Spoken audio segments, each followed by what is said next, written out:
no getting through whatsoever. Now we got honking. This person's gonna try to get through with the dog somehow. That person's road raging.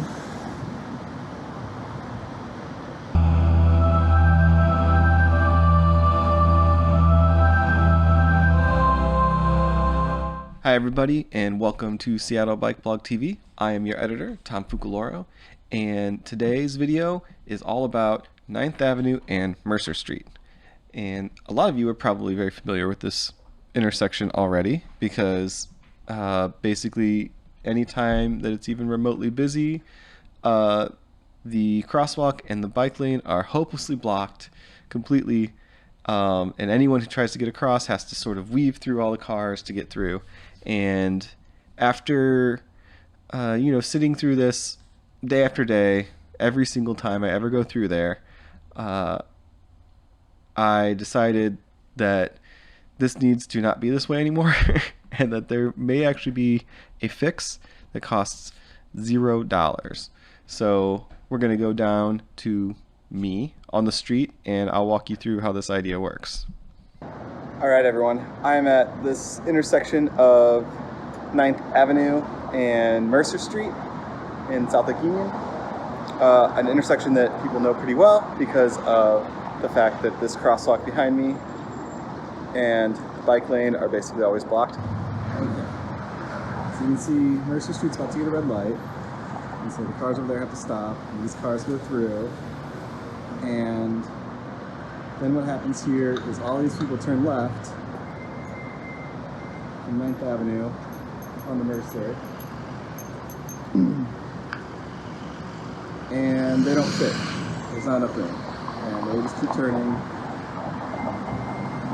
and now they're just kind of in the bike lane, and everyone has to kind of squeeze around and go around them, including all these people. Sidewalk, crosswalk's blocked, bike lane's blocked.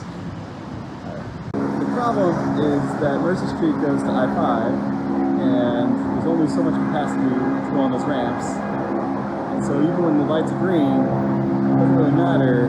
Cars still have to stop because they just kind of stack up here. Okay, let's watch this again. Alright, Mercer Street.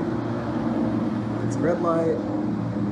Oh, this time cars are already backed up before people on 9th even start turning left.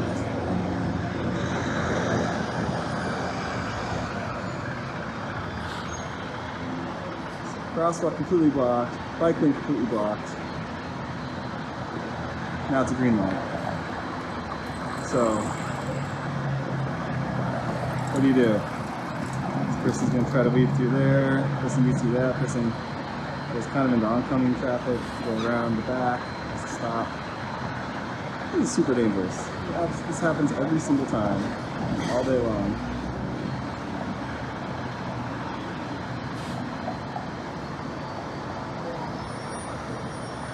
Every time.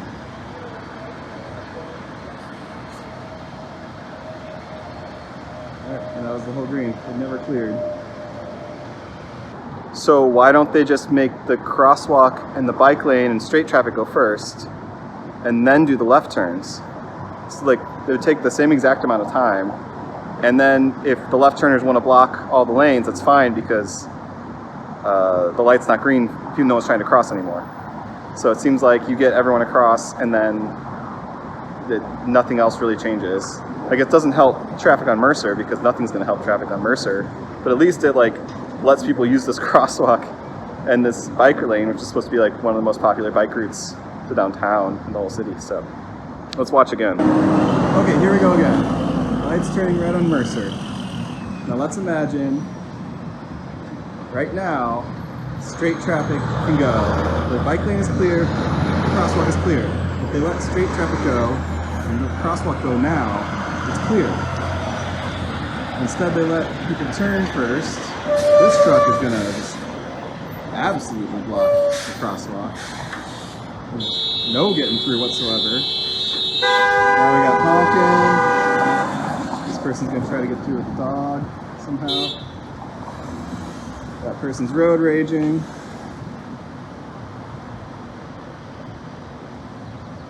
I don't know. That seems pretty simple to me.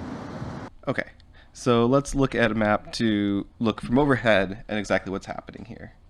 So you've got this intersection. So this is an old drawing from right before they actually constructed the Mercer Corridor project. And so what you can see here is at one point they actually did not even plan on there being a crosswalk here at all. So I imagine some neighbors or some Safe Streets advocates fought to get that crosswalk in there in the first place before they actually built it, which thank you all for doing that. Or maybe the project planners did that.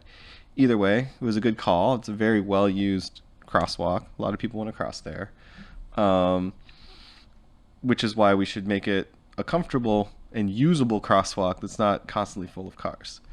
So what you can see in the video is these two lanes get backed up with cars waiting at the red light. They're coming off of Westlake mostly, and they want to turn left onto Mercer, probably headed to I-5. Meanwhile, I-5's on ramps can only handle so many cars, so traffic on Mercer gets all the way backed up into these lanes. So as soon as the red light goes, people stop here because they don't typically want to block the intersection. So you see people can usually tell from pretty far away that they need to stop here. So because they can tell that they're not going to make it across before the light changes.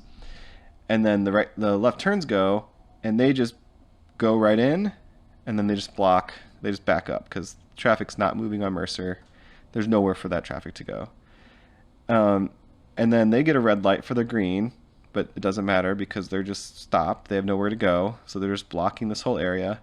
And then when straight traffic in the bike lane and the crosswalk that's missing all get their green, there's cars in here, there's nowhere for them to go. So the proposal that I'm making is, all right, traffic's going, it's backing up, people stop here because they can see they're not going to make it across.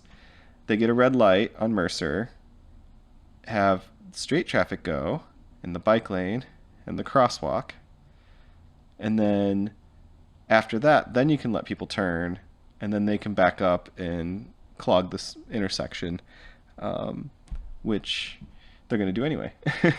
Something that's really important to note here is that people turning left have to block the intersection, because if they don't, they're never going to get through. Like Mercer's backed up. If they don't turn left when they get the left turn signal, they're just going to wait there forever. I guess they might as well just pop a tent and they just live there now. If they ever want to move, they have to go in and block the intersection. The way it's set up right now and the way that Mercer backs up, there's just no other choice for them. I don't know what the solution to that is. And that sounds like probably a much bigger project than this. What I do know is that if they're going to block the intersection anyway, they should do it after people use the crosswalk in the bike lane. It's a boon for accessibility, it helps bikeability, and it's exactly the same for people in cars, whether they go first or second. The result is exactly the same. So there you have it. What do you think? Should the city go in and reprogram this signal the way I'm suggesting? Am I missing some obvious problem with the plan that I'm suggesting here? Is there something that I'm not seeing? Do you have another solution that you'd like to see? Let us know in the comments, either on this video or on Seattle Bike Blog where this is posted. Thank you so much for watching. Be sure to like and subscribe and all that. We're still trying to reach our goal of, we're trying to get 1,000 subscribers, I think. We got a ways to go. So if you could subscribe, that'd be a big help. And I will talk to you soon. Peace.